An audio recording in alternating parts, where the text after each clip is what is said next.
नमस्कार आमर स्वतंत्र उपस्थापना को आपण मानकु स्वागत करुछि मु स्वस्तिका। आज अतिथि भावरे आम सहित उपस्थित अछंती समय साहू जे पूर्वरु national high school democrat of America रो चेयरमैन थिले एवं एबे permanent member of New Hampshire democratic party रो से रहिछंती। Samay welcome to Connect News, welcome to Odisha. You have worked for Joe Biden, you have worked for Kamala Harris. Would you like to share this experience with us? Yeah, for sure. First of all, namaskar, Jai Jagannath. Thank you so much for having me. I think I've been involved in the Democratic Party very significantly for the last 4 or 5 years. And I think that there's been a significant shift in energy over those few years. Starting with Joe Biden, there was a lot of momentum to have the country improve after the coronavirus pandemic. And so a lot of Democrats and Americans were really energized for some change. And so that's why Democrats supported Joe Biden and we're excited to work for Joe Biden. When Joe Biden stepped down from the election just a few months ago and allowed Kamala Harris, right, and paved the way for Kamala Harris to become the Democratic nominee, there was some skepticism at first, and there was only 2-3 months left before the election, only 100 days for Kamala Harris to make her case to the American people. Were it a hard time for all of you? It definitely was a stressful time, yeah. Right. Usually candidates are well known for years and years before the election, the presidential election, and she only had 100 days. So the Democratic Party had a lot of work to do to pitch her to the American people and to put her out there. Okay. As you have associated closely with Joe Biden and you have seen Kamala Harris too, how do you differentiate in both of them as president? He was president and she was also a candidate for president. As a youth, how do you differentiate? That's a good question. Well, one of the huge differences between them is their age, where you can tell that President Biden is quite old, and Kamala Harris is pretty young for American politicians, only around 50 years old. And as a youth, I think that's a pretty big deal, with now our presidents being quite old. It's a pattern here in the United States, and now President-elect Donald Trump will be the oldest president coming in. And so having young nominees, having young candidates and and diverse representation, it means a lot to me as a youth, but it also means a lot, and it doesn't go unnoticed by all the American people. Right. You know Kamala Harris a lot, I think so, because you have worked with her, you would have met her many a times. So how do you see her as, if she will be president in future or she will stand for that, how you see her? I think that's a decision that Vice President Kamala Harris is going to have to make. There's been a lot of speculation. Right. Will she run again for president in 2028, or will she try to be the California governor in 2026, which is the 5th largest economy in the world? I think that's ultimately a decision that she is going to have to think about and make. She doesn't have a lot of time to make that decision, though. And I think that no matter what she does, though, she's proven to be a very capable leader, a successful leader, whether it be through her time as a district attorney, attorney general, senator, or even vice president. So the future for Kamala Harris is very open. Only Kamala Harris will know what the future has in store for her. Right. But as someone that's worked with her and interacted with her, I think that I'm quite confident that she'll be successful, no matter what decision Do people she choose chooses. Donald Trump this time to be the next president of USA? What do you think? Does Kamala Harris should have been a better choice as a president? Yeah. For you, personally? With no doubt, Kamala Harris would have been a much better president. I'm a little bit concerned for the future of America for these next 4 years. I think that the one thing that's super important, though, that we have to remember is 4 years ago when Donald Trump lost his election to Joe Biden, right. He had an insurrection of the Capitol on January 6th, and he denied the election results for years and years, and is still denying the past election results. and that's very harmful to the state of our democracy, that behavior. And so it's super important that although we're going through some rough waters for these next 4 years and the upcoming term for President Trump, the future is uncertain. It's just really important to remember that, you know, after 4 years, there will be another candidate, there will be another free and fair election. Do you think there are many challenges before Donald Trump presently? Yes, yes. I think the biggest challenge that Donald Trump faces in his next term is himself, Donald Trump. Why so? His behavior speaks for itself, but for his cabinet nominations, he's just been picking the closest of close friends and the donors.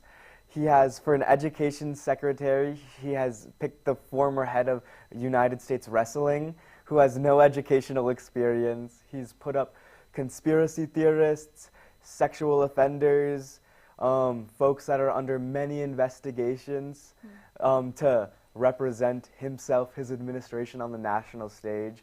So it's very concerning. And even the Republicans in Congress are doubting his picks, having a lot of concerns. So I think that's the biggest problem that Donald Trump will have in his next 4 years. The current wars will be a challenge for him? Do you think so? Because normally we say USA or America is a superpower who controls, who have impact on everything. So do you think it will be a challenge for him? I think that although... Because it's being said that he has, or the USA has many involvements like different wars. Yeah, I think that a lot of people have that concern and that viewpoint. And I think it's important to remember, though, that the U.S., with our highest GDP, our military mass, and our relations with many nations around the world, that we have that responsibility to stay involved in certain conflicts and certain measures to attempt to mitigate the problems. And I think that, again, Donald Trump cannot start any wars without the approval of the Congress. And we do have many sound, insane voices in the United States Congress, whether there be Republican or Democrat. I think that foreign policy is actually one of the few things in America that many Republicans and Democrats in elected leadership have a lot in common and a lot of agreement on. Okay. US is the oldest democracy and India is the largest democracy. How do you see the difference?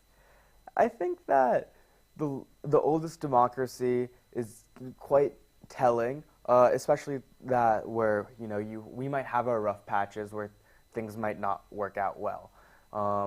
Example, the insurrection on the Capitol 4 years ago. But since then we've had more resilience from our elected officials, more transparency in our election processes and how votes are tabulated. Do you think India's election process is not transparent? No, not at all, not at all. But I think that one of the beauties of being one of the youngest and biggest democracies is that there will always be room to grow and room to improve. I'm not one to say where India can make those or should make those improvements, but I'm saying that the United States, being the oldest democracy, is constantly making improvements to better our system. Okay. Do you think, have you ever watched very closely Indian politics? I'd say I'd occasionally tune in, but not as extensive as American politics. Okay. How do you see Indian political leaders? Do you know any? Personally, I wouldn't say I'm friends with any, but I'm aware of the system, and I think that from an American perspective, there is this stereotype of Indian politics that in some regions there's corruption, whether it be through donors or highly powerful figures outside of the political realm, and that's one of the common stereotypes. And I'd like to see India continue to beat these stereotypes, and I think that you guys are. Okay. Is there any Modi mania impact in USA politics? I think that there is some Modi mania to an extent in a small niche of Indian immigrants that are in the United States. There are a lot of proud members of the BJP party that end up moving to the United States. I think that those citizens, those members of the U.S. community are always welcome, and their viewpoints are always welcome. And, it's no matter what you believe, no matter who you support, it's really important that your viewpoints are represented. Okay. You're a youth beside being a politician or in politics. How do you see a political leader? How that person should be? I think that the most important trait for a politician to have is honesty and integrity.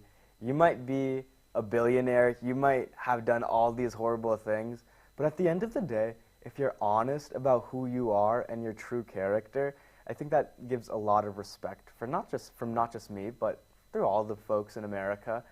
We want to know exactly who we're voting for. Americans don't take lightly to politicians that make promises and then go back and lie on them, or politicians that pretend like they are someone who they're not.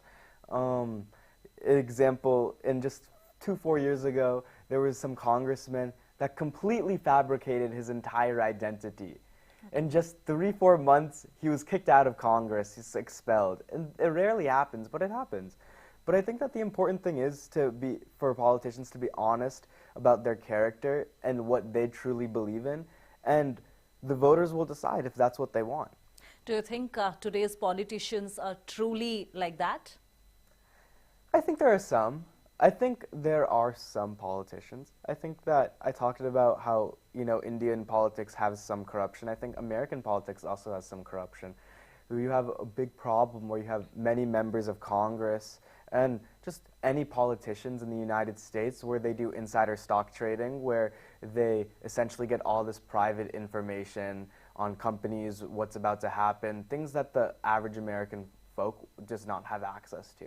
And then they use that information to profit for their own gain.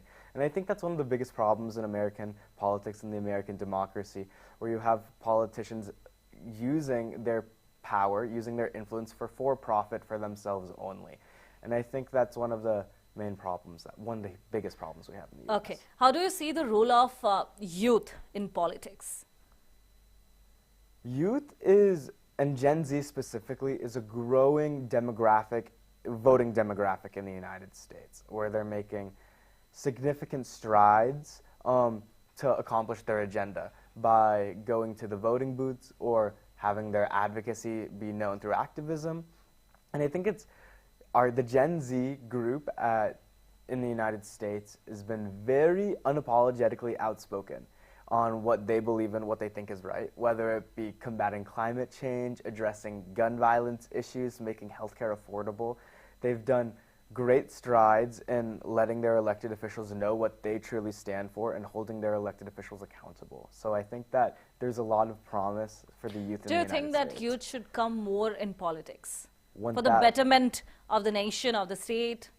1,000%. You have politicians that are like 80 years old, 70 years old, 90 years old that will die in office during their term. And you'll have many capable 20-year-olds, 30-year-olds, young folk that are able to articulate what they want properly without needing 10 or 20 staffers to do that for them. And I think that every youth should get involved. Even if they have just one issue that they're super passionate about, they should make their voices heard, they should run for office, they should act on those impulses. Okay. Now coming to you, actually, how do you get involved in politics? That's a good question. So I live in the state of New Hampshire, just right outside of Boston. And New Hampshire is a small state, but it has a lot of political clout because of our first-in-the-nation primary process when it comes to choosing our presidential candidates. And so every year, all the time, you'll have many, many popular U.S. politicians coming in. And because it's such a small state, you get such great visibility and quality time with these candidates. I've gotten to see Barack Obama, Hillary Clinton, President Biden, Kamala Harris, and many other politicians so many times. Right. And I started that, maybe just in first grade, when I saw Barack Obama for his re-election rally. I saw Hillary Clinton in 5th grade when she was running for president again. And then President Biden when I was in my freshman year of high school and when I was supporting him. And so that's, time after time, Any conversation with him, if you'd like to share? Yeah, I think that I've had many great and productive conversations with President Biden. I think that I only saw him just, 2 months ago recently. But I think one of the conversations I'll forever hold to heart was one of our conversations about reforming the healthcare system in the United States. It was 4 or 5 years ago, and my mom was also supposed to meet him that day, but she was busy with work. And so she actually tried calling her and talking to her about her concerns about the healthcare system, making it more affordable, making it more accessible for all Americans, and talking about his own personal issues and problems going through the healthcare system as well. This was only when he just started running for president, and so we were talking about what he should implement in his healthcare policies, what he should put on his campaign platform. Okay. Would you like to share something about your early life, your school life? Yeah, it's interesting to think that I'm here on the news in India when I just grew up in a small town in a small state in America. But I lived a very normal life. There was a lot of Indian community. I love many Indian immigrants in my neighborhood, in my classes, in my schools. So although I'm from America, even from such a young age, I still stayed very involved and in touch with my culture, even though I was 7,000, 8,000 miles away from the motherland. How do your friends react, like after they coming to know about you're involved with or you're associated with the President Biden, Kamala Harris, you're working from them? What's about their reactions? It never gets old for them. They're not nearly as involved or in tune with politics as I am. They're just regular folks, regular friends, regular people. And so it never gets old. They're always like, oh, Samaya is going to the White House today, Samaya is going to see the president, things like that. It's just funny. Do you guys, when you guys, all your friends and you like sit for some time out or chilling out, you discuss about politics or you just talk about other things too? It's funny because when we're in these group settings, I will not be the friend to engage and start talking about politics. It'll be them. They'll come to me and ask me, can you explain this event that's happening? Who should I vote for? Why should I be voting for them? If some of my friends had concerns about Democratic candidates like Kamala Harris, they come to me and they say, I've heard this. Is this true? Is this not true? And so I'm always there to give my 2 cents when needed, but my friends are quite smart enough to, determine who they want to vote for. Okay. Whenever you come to home, your dad, your mom, what do they say to you? It's funny. One of my parents is a citizen of the United States. One of them isn't. And the parent that's not a citizen of the United States, still a citizen of India, is the one that continues to keep pushing me into doing politics, staying involved. But both of my parents are super supportive. Do your parents have interest in politics? No, not at all. But you have? I'd say I do have some political ambitions. Okay. From where this interest came to your mind? I think that from a young age, watching presidential debates and seeing the charisma of these politicians, these nationally recognized politicians, and the feeling of hope that they instill in voters and Americans across my country, I think that is what inspired me the most to join politics. Only later did I realize, when I got older and more mature, the real power, the power for change that politicians have. And I think that anyone that has any political inclination should get involved, because there really is a lot of power and possibility to make a positive impact in people's lives. Okay. Now you're working for others, other politicians. But am I talking to a future politician of United States of America? You could be. I think that I am in my second year, finishing up my second year in university, and then afterwards I'm going to go to grad school. But there's a lot of time, a lot of possibility for the future. If you join in politics later on, how do you see your future in that? I think that the one thing about American politics is that if you have a plan, you should have 10 backup plans, because you never know what is going to happen. And I think that if I were to be involved in American politics, I would like to stay close to home with New Hampshire, the state that I've been born and raised in, the state I go to university in. And so I think I'd probably stay home, stay close to home, represent my state, my people, and try to help them out because they've helped me out. How you'll make differences? I think that one of the most important things is if you want to make change, you have to know what the problems are. And I've been living in the same state for 20 years. We're a very great state, one of the best states to live in the United States, rated highest for things like education, safety, livelihood. But there are still concerns, there are problems. There are things that need to be worked on when it comes to infrastructure, taxes, making things more affordable for folks in my state. And there are a lot of concerns. And I think that to tackle these issues, you need to have someone that's in touch with the roots, in touch with the people and the constituents. Because at the end of the day, if you're a politician, whether it be me, whether it be anyone else that's looking and listening and interested in politics, if you want to be a successful politician, you have to know the people that you're representing. Right. And you have to know what their concerns are. Because if you don't know their concerns, and if you're acting on your own priorities, which don't align with your people, you won't get elected. And you Right. won't help anyone. They won't accept you. They won't. What is the point of being in politics if you're not going to help people out? Do you think in present scenario, social media plays a very important and great role for making a political party or a politician famous and make connected with people? Yeah, I think that social media is very, very influential. I think that political scientists across the nation and across the world are still trying to grapple with this new variable of social media that it's had in recent election cycles across the nation. You have candidates getting much more visibility to demographics that they would never have reached due to social media. And I think it's quite a fascinating process. But social media can be a double-edged sword when it comes to politics. You might get positive visibility, but you also might get negative visibility. If there was a governor candidate in the state of North Carolina in the United States, and he was winning in all of the polls just a few months back, and social media revealed all of his past scandals, and in just 24 hours, his whole campaign was gone. He was winning in the polls by 10 points, 12 points, and then he lost by 10 points, 12 points. That's a 20 to 30% difference. And I'd credit that largely to social media and that it being a platform for citizens to get their information. How do you see the law and order situation in America?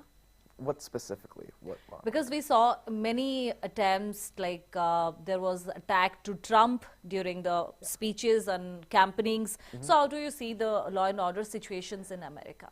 I think that in the past cycle, but also in the past few years, there's been increasingly more aggressive rhetoric from both political parties towards each other, which has given a lot of Americans the intended reaction, which is a very strong emotional reaction.